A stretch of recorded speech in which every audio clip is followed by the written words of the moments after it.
Ma'am ನಮಸ್ತೆ. ನಮಸ್ತೆ. ಸೋನು ನಿಗಮ್ ಅವರ ಆ ಒಂದು ಹೇಳಿಕೆ ಭಾರಿ ಸಂಚಲನವನ್ನ ಹುಟ್ಟಾಕಿದೆ, ಏನ್ ಹೇಳ್ತೀರಿ? ಖಂಡಿತ ಅಮ್ಮ, ಕರ್ನಾಟಕದಲ್ಲಿ ಬಂದು ಕನ್ನಡದಲ್ಲಿ ಅವರು 900 ಹಾಡುಗಳನ್ನು ಹಾಡಿ, ಕನ್ನಡದ ಹಾಡುಗಳನ್ನು ಹಾಡಿ ಸಂಪಾದನೆ ಮಾಡಿ ಅದರನ್ನು ತಿಂದು ಕನ್ನಡದ ಬಗ್ಗೆನೇ ಅವಹೇಳನ ಮಾಡ್ತಾರೆ ಅಂತಂದರೆ ನಿಜವಾಗ್ಲೂ ಏನು ಅನಿಸ್ಬೇಕು ಹೇಳಿ ನಮ್ಮ ಕನ್ನಡದವ್ರಿಗೆ. ನಿಜವಾಗ್ಲೂ ಇದೊಂಥರ ಏನನ್ಸುತ್ತೆ, ಬೇರೆ ಅವ್ರುಗಳಿಗೆ ನಾವು ಅನ್ಯ ಭಾಷೆಯವರಿಗೆ, ನಾರ್ತ್ ಇಂಡಿಯನ್ಸ್ ಅಥವಾ ಬೇರೆ ಕಡೆಯವ್ರಿಗೆ ನಾವು ಅವಕಾಶಗಳನ್ನು ಕೈ ಬೀಸಿ ನಾವು ಕರೆದು ಅವ್ರಿಗೆ ಕೊಟ್ಟಾಗ ಅವ್ರು ಮಾಡೋವಂಥ ಕೆಲಸ ನೋಡಿ ಈ ಥರದ್ದಿದೆ. ಕನ್ನಡಕ್ಕೆ ನಿಜವಾಗ್ಲೂ ಎಷ್ಟು ಅವಮಾನಗಳನ್ನು ಮಾಡ್ತಾ ಇದ್ದಾರೆ. ಇದು ಇತ್ತೀಚೆಗೆ ನಾವು ನೋಡ್ತಾನೇ ಇದ್ದೀರಿ, ಎಷ್ಟು ಜನ ಕನ್ನಡಿಗರಿಗೆ ಶೋಷಣೆಗಳು ಆ ಥರ ನಡೀತಾನೇ ಇದೆ. ಇದು ಯಾಕೆ ನಾವು ಕನ್ನಡದವರಾಗಿ ನಾವು ಇದಕ್ಕೆ ಒಂದು ಏನಂತಾರೆ ಹೋರಾಟಗಳನ್ನು ನಾವು ಮಾಡಲೇಬೇಕಾ? ಇದು ಯಾವಾಗ ನಿಲ್ಲುತ್ತೆ ಇದೆಲ್ಲ ಅನ್ನೋದು ನಮ್ಮ ಪ್ರಶ್ನೆ.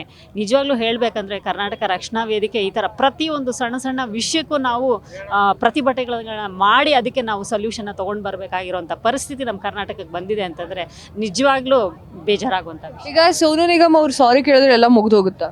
ಖಂಡಿತ ಇಲ್ಲಮ್ಮ. ಅವರು ಅದೇನೋ ಹೇಳ್ತಾರಲ್ಲ, ಮಾಡೋ ತಪ್ಪುಗಳನ್ನ ಮಾಡಿಬಿಟ್ಟು ಸಾರಿ ಕೇಳಿಬಿಟ್ರೆ ಆಗೋಗುತ್ತಾ?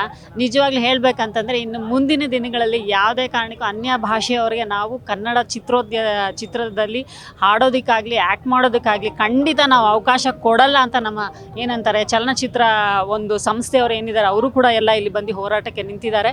ಇನ್ನು ಮುಂದಕ್ಕೆ ಕನ್ನಡದವ್ರಿಗೆ, ಕರ್ನಾಟಕದವ್ರುಗಳಿಗೆ ಅವಕಾಶ ಸಿಗಬೇಕು. ಯಾಕಂದರೆ ಇಲ್ಲಿ ಸಾಕಷ್ಟು ಜನ ಟ್ಯಾಲೆಂಟೆಡ್ ಇದ್ದಾರೆ. ಅವ್ರುಗಳಿಗೆ ವಂಚಿತರನ್ನ ಮಾಡಿ ನಾವು ಬೇರೆಯವ್ರನ್ನ ಕರೆದು ಕೊಟ್ಟಿರೋದಕ್ಕೆ ಈ ಥರ ಅವಮಾನಗಳನ್ನು ನಾವು ಸಹಿಸ್ಕೊಳ್ಬೇಕಾಗಿರೋಂಥ ಪರಿಸ್ಥಿತಿ ಬಂದಿದೆ ನಮಗೆ. ಓಕೆ ಮ್ಯಾಮ್, ಈ ಕನ್ನಡಿಗರಿಗೆ ಏನು ಕರೆ ಕೊಡ್ತೀರಾ? ಖಂಡಿತ ಕನ್ನಡದವರು ನಾವು ಒಬ್ಬರೇ ಅಲ್ಲ, ಬರೀ ಸಂಘಟನೆಯವರು ಅಷ್ಟೇ ಅಲ್ಲ ಹೋರಾಡಬೇಕಾಗಿರೋದು. ಪ್ರತಿಯೊಬ್ಬ ಕನ್ನಡಿಗನೂ ಪ್ರತಿಯೊಂದು ವಿಷಯಕ್ಕೂ ಅವ್ರಿಗೆ ಎಲ್ಲೇ ಆಗಲಿ ಏನೇ ಈ ಥರ ಒಂದು ಪ್ರಾಬ್ಲಮ್ ಕ್ರಿಯೇಟ್ ಆದರೂ ಅವರೇ ಮುಂದಾಳತ್ವ ತೊಗೊಂಡು ನಿಂತ್ಕೋಬೇಕು. ನಮ್ಮ ಕರ್ನಾಟಕವನ್ನು, ನಮ್ಮ ಕನ್ನಡ ಭಾಷೆಯನ್ನು, ನಮ್ಮ ಕನ್ನಡಿಗರನ್ನ ಉಳಿಸ್ಬೇಕು ಅಂತ ನಾನು ಕೇಳ್ಕೊಳ್ತೀನಿ. Thank you madam, thank you so much. ಕ್ಷಣ ಕ್ಷಣದ ಸುದ್ದಿಗಳಿಗಾಗಿ ಫ್ರೀಡಮ್ ಟಿವಿ ಸಬ್ಸ್ಕ್ರೈಬ್ ಮಾಡಿ, ಲೈಕ್ ಮಾಡಿ ಹಾಗೂ ಫಾಲೋ ಮಾಡಿ.